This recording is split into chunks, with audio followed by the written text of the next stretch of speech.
It's September 2018, and I'm in Jamaica for the first time in my life. I'm not on a beach at some resort somewhere.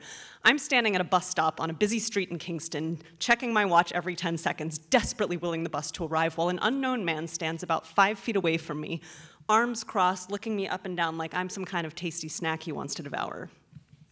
Every few minutes, a passing car slows down to ask if I'm okay, and I repeat continuously to them and to myself, "I'm fine, thanks, just waiting for the bus to come." A note to all future adventurers in Jamaica: the bus never comes on time, especially not on a Sunday, but I have committed to taking the public bus system, and that is what I'm gonna do. Damn it, I am savvy, I'm adventurous, I can do this.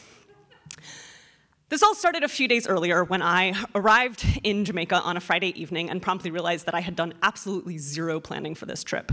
I was there mostly for work purposes, but I had arranged to arrive a few days ahead of time to give myself some time to settle in, get the lay of the land, hopefully get some beach time before I had to get to work. So that Friday evening, I settle down in my Airbnb, and like any self-respecting millennial, I pull out my laptop and I start Googling what to do in Kingston. Before long, I find the perfect activity to orient myself to the city. It's an Airbnb experience called Authentic Kingston Inner City Tour, which promises to show me the local life, the side streets, and the hidden gems. And it sounds like exactly the kind of activity that I'm looking for, because I'm the kind of person who likes to get off the beaten path and experience the non-touristy side of things. So the next morning, I head out to historic Devon House, the home of Jamaica's first black millionaire, where I meet my guide, Damien. We start walking through the neighborhood, and he tells me about the history of the area. We get to know each other a little bit. Kingston is not a very attractive city. It's a lot of low concrete buildings surrounded by walls, very car-centric.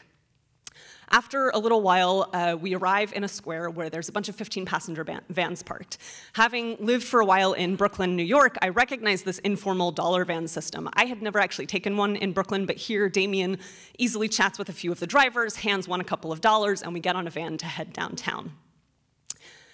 We explore the historic district, we wander through a massive fruit and vegetable market, grab some jerk chicken for lunch, and then get on a second dollar van to head to the Trenchtown Culture Yard Museum, Bob Marley's former home, where I learn all about Bob Marley's life. I spend some time hanging out with some really chill Rastafarians, and I get an impromptu sermon on One Love from an older man with dreadlocks. Afterwards, I head back to my Airbnb feeling hot and tired, but also like I kind of understand how Kingston works now. So, with my newly gained but mostly unfounded sense of confidence, it is time to plan my beach trip. It turns out there's really only one beach that is reasonably accessible from the city of Kingston, and that is on a tiny little island called Lime Key, which requires that you drive all the way out to the end of a long peninsula, and then you get a boat out to this little island. I consider taking a cab there, but I sense that might be a bit pricey. It's kind of far, and thanks to my trusty friend Google, I noticed that there's a city bus that I can get not far from my Airbnb, which will take me downtown, and then from there I switch to a second bus, which will take me out to the end of the peninsula. It'll take longer than a cab ride, but I've got all day, and I'm used to taking public transportation in all kinds of different cities. Plus, I had just taken $2 vans, so I'm practically a local at this point. I can totally do this. So, Sunday morning, I'm standing at that bus stop on this busy street in Kingston while this guy stands there looking at me up and down like I'm some kind of tasty snack he wants to devour. And every few minutes, a passing car stops to ask if I'm okay, and I repeat continuously, "I'm fine, thanks, just waiting for the bus to come." But internally, I'm fighting a battle between my self-image as a savvy, intrepid nomad who can take care of herself, and the part of my brain that knows that this could easily become a dangerous situation for me. After about 15 minutes of this silent standoff, a police car pulls up and comes to a complete stop in the middle of this busy road and asks me the same question as everybody else, to which I give the same response. "Where are you going?" they ask. "Oh, I'm heading downtown, and then I'm switching to a different bus to go out to Port Royal, where I'll go to Lime Key. Do you want to ride?" "No, thanks," I say, my I can do this brain kicking in. But at this point, the part of my brain that knows that this could be kind of dangerous finally wins in its battle against my self-image, and I say, "Actually, that would be great," and I hop in the back of their car. So we start driving. The two officers are very nice. They ask me where I'm from. They welcome me to Jamaica. The guy in the passenger seat tells me, "If you need someone to show you around while you're in town, I'm also a tour guide," and he hands me his business card. So before long, we get to the central square downtown where all the buses come, and the officers tell me, okay, we're gonna see if your bus is here, but if it's not, we don't wanna leave you here because it's not a safe place for you to hang out. Turns out Kingston's kind of a dangerous city. So we drive around the square asking people about the bus that I'm looking for, and eventually someone tells us, oh, that bus left a few minutes ago. Next thing I know, the officer in the driver's seat says, we're gonna try to catch your bus. And they put the sirens on, and we are running through red lights just so that I can get to the beach. I'm alternating between hysterical laughter at the sheer ridiculousness of this situation and terror that we're about to cause a massive car accident.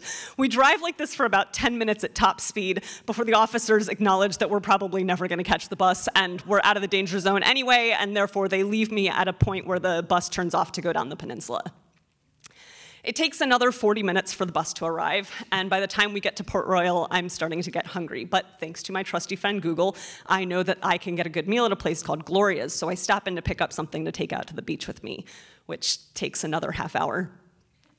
But eventually the server hands me a hot styrofoam container, and I hop in a fishing boat along with a guy named Jung from Korea who also happens to be traveling alone. And our boatman navigates expertly through the turquoise waters, and before long we see a little strip of sand emerging with palm trees on it that gets bigger by the minute. And our boatman leaves us at the beach, and we agree on a time when he'll come back in a few hours to pick us up. And now it's time to enjoy the beach. I find a spot in the shade, and I sink my teeth into that crispy fried fish and plantains, and I just take in the scenery. And it is everything you imagine when you picture Jamaica. White sand, palm trees, blue sky, turquoise clear waters. And I cannot wait to get in that water. So after giving myself a minimal amount of time to digest, I strip down to my bathing suit and I dive in. And the water is perfect. And I lean back into a float and close my eyes and just let all of the cares from earlier in the day just melt away. And I float like that for a few minutes. And then I open my eyes to take in this incredible scenery once more.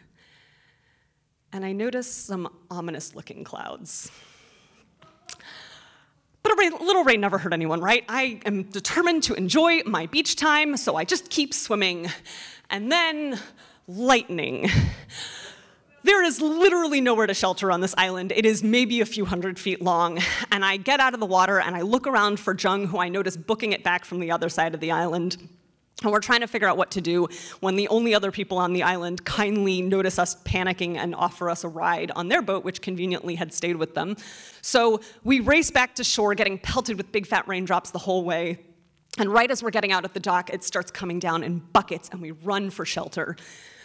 Turns out, Jung and I are staying not that far from each other, so we agree to share a cab back. And we wait for the cab, huddling under the awning, trying not to get completely soaked, but utterly failing. It takes at least half an hour for the cab to arrive and another 45 minutes or so to get back to our hotels. All in all, total transit time, probably around 4 hours, give or take. Total time at the beach, maybe 45 minutes. Do I regret my decision to take the public bus? Maybe a little. I probably would have been much more comfortable in a cab, would not have had to deal with creepy guys on the street, and definitely would have had a lot more time to enjoy the beach. But I got to hold on to my self-image as a savvy, intrepid adventurer, and I definitely got that local flavor I was looking for. Thank you.